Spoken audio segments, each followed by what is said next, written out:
నమస్తే welcome to our channel నేను సిరి ఇక్కడ తెలంగాణ నుంచి కేసీఆర్ అక్కడ ఏపీ నుంచి వెళ్ళి జగన్మోహన్ రెడ్డి ఢిల్లీ వెళ్ళిపోతున్నారని తెలుస్తుంది అయితే ఇక్కడ ఏంటంటే వీళ్ళ ఇద్దరి మధ్యన స్నేహం ఉందని అందరికీ తెలిసినప్పటికీ కూడా మళ్ళీ మరొకసారి ఈ అంశం ఏంటంటే ఢిల్లీకి వెళ్ళే అంశం మళ్ళీ ప్రూవ్ చేస్తుంది అయితే ఇక్కడ మోదీ గారు వీళ్ళిద్దరికి అపాయింట్మెంట్ ఇస్తారా ఇవ్వరా సో ఇది మనకి వివరించడానికి మనతో పాటు ఉన్నారు ప్రముఖ సీనియర్ జర్నలిస్ట్ దుర్గా కుమార్ గారు నమస్కారం సార్ నమస్కారం మా సిరి మన వీక్షకులు కూడా నమస్కారం సార్ ఇప్పుడు చూస్తున్నట్టయితే కేసీఆర్ జగన్ ఇక్కడ తెలంగాణలో కేసీఆర్ మాజీ ముఖ్యమంత్రి అక్కడ ఏపీలో ఏమో ప్రస్తుత ముఖ్యమంత్రి జగన్ గారు సో వీళ్ళిద్దరు ఏంటంటే ఇప్పుడు జగన్ గారు ఏమో ఢిల్లీ వెళ్ళడానికి మోదీ గారు అపాయింట్మెంట్ అడిగారు అండ్ మన కేసీఆర్ ఏమో ఢిల్లీ వెళ్తున్నారని చెప్పేసి తెలుస్తుంది సో ఇద్దరు సడన్ గా ఒకటే టైంలో ఢిల్లీ వెళ్ళి అక్కడ మోదీ గారిని కలవడానికి గల కారణాలు ఏంటి అసలు ఏం జరుగుతుంది సార్ మళ్ళీ ఇప్పుడు ఆంధ్రప్రదేశ్ రెండు తెలుగు రాష్ట్రాల్లోనూ రాజకీయంగా పునరేకీకరణ జరుగుతుందమ్మా ఎందుకంటే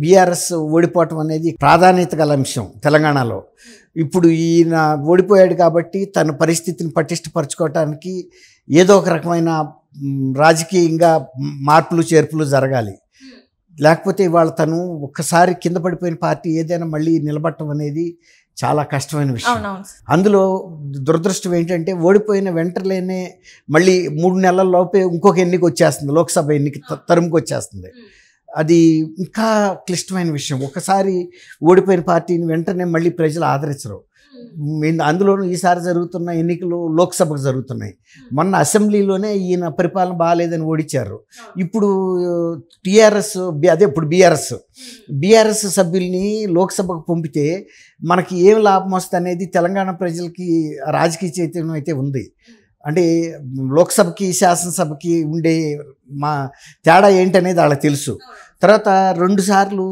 కేసీఆర్ గారు ప్రభుత్వ పరిపాలనని రుచి చూశారు వాళ్ళు రెండోసారి వచ్చేటప్పటికి ఖచ్చితమైన నిర్ణయంతో కాంగ్రెస్ అంత బలంగా అప్పటికి లేకపోయినప్పటికీ కూడా కాంగ్రెస్ గతంలో అధికారంలో ఉంది తెలంగాణ ఇచ్చిన పార్టీ అవును సార్ అయినా కూడా దాని రాజకీయ ప్రాధాన్యత కోల్పోయి చాలా 3rd ప్లేస్లో సేల్ అవుతుంది అసలు ప్రజలు గుర్తింపు లేకుండా ఒక సరైన స్థానం సంపాదించుకోలేక కష్టపడుతున్న దశలో కాంగ్రెస్నైనా పర్వాలేదు కానీ బీఆర్ఎస్ వద్దు అని ప్రజలు ఒక స్పష్టమైన తీర్పు ఇచ్చారు రైట్ అంటే మనం చూసాం ఇప్పుడు వెంటనే లోక్సభ ఎలక్షన్లు వస్తున్నాయి లోక్సభలో పోటీ చేసేది ఎవరెవరు BRS BJP and Congress BRS Congress national parties అయ్యి ఈ రెండిట్లో దేనికో ఒకదానికి కేంద్రంలో ప్రభుత్వం ఏర్పాటు చేసే అవకాశం ఉంది కానీ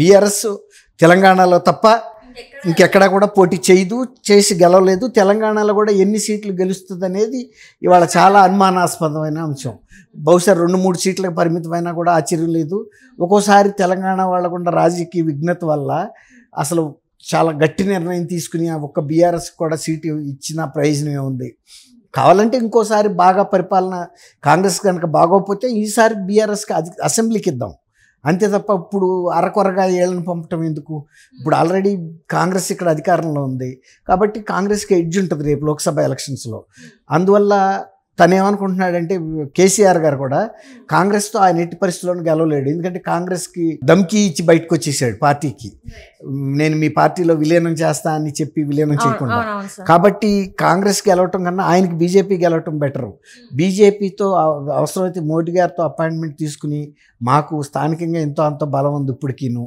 కాకపోతే ఇప్పుడు లోక్సభ ఎలక్షన్లు కాబట్టి మీలాంటి జాతీయ పార్టీ అంతకుముందు వాళ్ళు 4 లోక్సభ స్థానాలు గెలుచున్నారు బీజేపీ వాళ్ళు తర్వాత మొన్న జిహెచ్ఎంసీ ఎలక్షన్లో కూడా బాగా సత్తా చూపించారు తర్వాత మొన్న ఎలక్షన్స్లో ఒక మోస్తరుగా వచ్చినాయి పెద్ద ఎక్కువ సీట్లు ఏం రాలేదు అయితే ఇప్పుడు వాళ్ళు ఏమడుగుతారంటే మోడీ గారిని మేము మీతో కలుస్తాం ఇప్పుడు సీట్ల విషయంలో ఎక్కువ తక్కువ మాకు పెద్ద పట్టింపు ఏం లేదు ఒకవేళ మీరు ఎక్కువ సీట్లలో పోటీ చేసి గెలిచినా మాకు మంచిదే మేము కూడా గెలిచినా మీకే మద్దతు ఇస్తాం కాబట్టి మీరు కూడా మమ్మల్ని మీ కూటమిలోకి తీసుకోండి అని అడిగే అవకాశం కేసీఆర్ గారికి ఉంది ఎందుకంటే కేసీఆర్ గారు ఉనికి ఇప్పుడు నిలబెట్టుకోవాలి ఎంతో కొంత ఒక 8, 5, 6 కనుక సీట్లు తెచ్చుకోగలిగితే ఈ 17లో తనకు కొంత బలం పెరుగుతుంది గుర్తింపు ఉంటుంది ప్రజల్లో ఒకవేళ కనుక మొత్తంగా కనుక స్వీప్ అవుట్ అయిపోయింది అనుకోండి వాషౌట్ అయిపోతే పార్టీ మళ్ళీ చాలామంది నాయకులు ఇప్పటికే పెద్ద పెద్ద వాళ్ళు పట్నం మహేందర్ రెడ్డి, సునీతారెడ్డి ఇలాంటి వాళ్ళు అందరూ కూడా ఇక్కడ డిప్యూటీ మేయరు వీళ్ళంతా కూడా ఆల్రెడీ కాంగ్రెస్లో చేరుతున్నారు. ఇంకా కొంతమంది మౌనంగా ఉన్నారు, వాళ్ళు కూడా చేరతారు.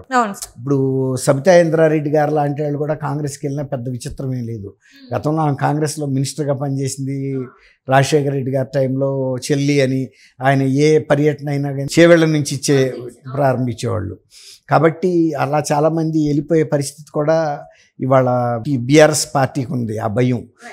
అయితే ఇక్కడ మనం చూసినట్టయితే సార్, ఇంతకు ముందు గత ప్రభుత్వం ఉన్నప్పుడు, కేసీఆర్ గారి ప్రభుత్వం ఉన్నప్పుడు బీజేపీ మంచి సపోర్ట్ ఇచ్చిందని చెప్పేసి జనాలు నమ్మారు. ఎందుకంటే ఎప్పుడైతే కవిత లిక్కర్ కుంభకోణంలో, లిక్కర్ స్కామ్ లో అరెస్ట్ అయితే జరగలేదో అప్పటి నుంచి ప్రజల్లో ఒక భావన ఏంటంటే బీజేపీ బీఆర్ఎస్ రెండు ఒకటే, సో ఇందులో వేరే ఏం లేదు, ఒకరికొకరు సపోర్ట్ చేసుకుంటారు, ఒక చీకటి ఒప్పందంలో ఉన్నారని చెప్పేసి జనాలు అయితే నమ్మారు. ఇందులో వాస్తవం లేదంటారా సార్? మరి అది నమ్మారు, నమ్మబట్టే వాళ్ళు ఈసారి బీఆర్ఎస్కి ఇంత పెద్ద గుణపాఠం చెప్పారమ్మా. దాని వలన బీజేపీ కూడా నష్టపడింది. ఇప్పుడు బీజేపీ ఒక రకంగా బీఆర్ఎస్ అన్న ఓడిపోయే దిశలో ఉంది, కానీ బీజేపీ గెలిచే పరిస్థితి ఉండి వాళ్ళు చేసిన కొన్ని స్ట్రాటజికల్ మిస్టేక్స్, ఇప్పుడు కవిత గారి విషయంలో కానీ ఈవెన్ కేసీఆర్ని కూడా మేము అరెస్ట్ చేస్తామని బండి సంజయ్ చాలా బహిరంగ ప్రకటనలు చేశాడు, చాలా అవినీతి జరిగిందని. కానీ అవేవి కూడా పార్టీ అధిష్టానం కన్సిడర్ చేయలేదు, అరెస్ట్ చేయలేదు. దానివల్ల బీజేపీ కూడా ఇప్పుడు నష్టపడి ఉంది. అట్లాని వాళ్ళ ఇక్కడ కాంగ్రెస్ కనుక ఎక్కువ సీట్లు కనుక గెలిచే పరిస్థితి వస్తే అది బీజేపీకి నష్టం.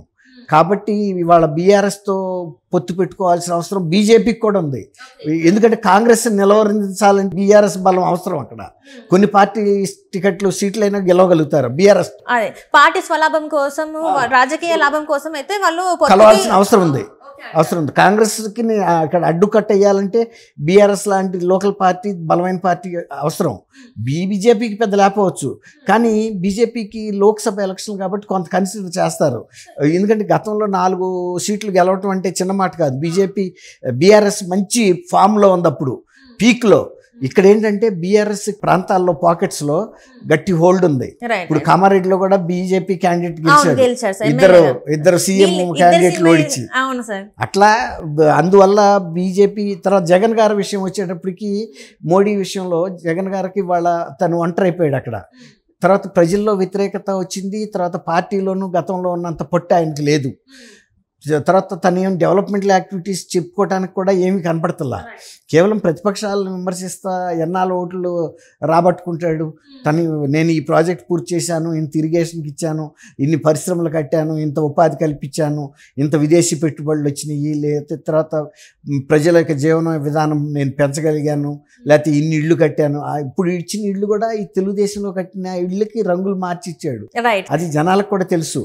అందువల్ల ఇప్పుడు ఆయన ఢిల్లీ వెళ్ళి మోడీ గారిని పట్టుకుని ఎంతో కొంత తను వ్యక్తిగతంగా కేసులు వాటి బయటికి తోడకుండా ఆపుకోవటానికన్నా ప్రయత్నిస్తున్నాడు అనేది రాజకీయ విశ్లేషకులు అంచనా. అంటే ఇక్కడ చూస్తున్నట్టయితే సార్, ఇప్పుడు మనం చూస్తున్నాం టీడీపీ, జనసేన, బీజేపీ పొత్తులోకి వెళ్తుందని చెప్పేసి మన వార్తలు. జగన్ గారు వెళ్ళి మళ్ళీ మాతోనే పొత్తులోకి ఉండండి అని అడిగితే అది సాధ్యమవుతుంది అంటారా సార్? అది సాధ్యం కాదమ్మా. ఇప్పుడు వ్యక్తిగతంగా మోడీ గారు ఒక్కడో నిర్ణయం తీసుకోండి, అది వాళ్ళందరూ సమిష్టిగా తీసుకోవాల్సిన నిర్ణయం.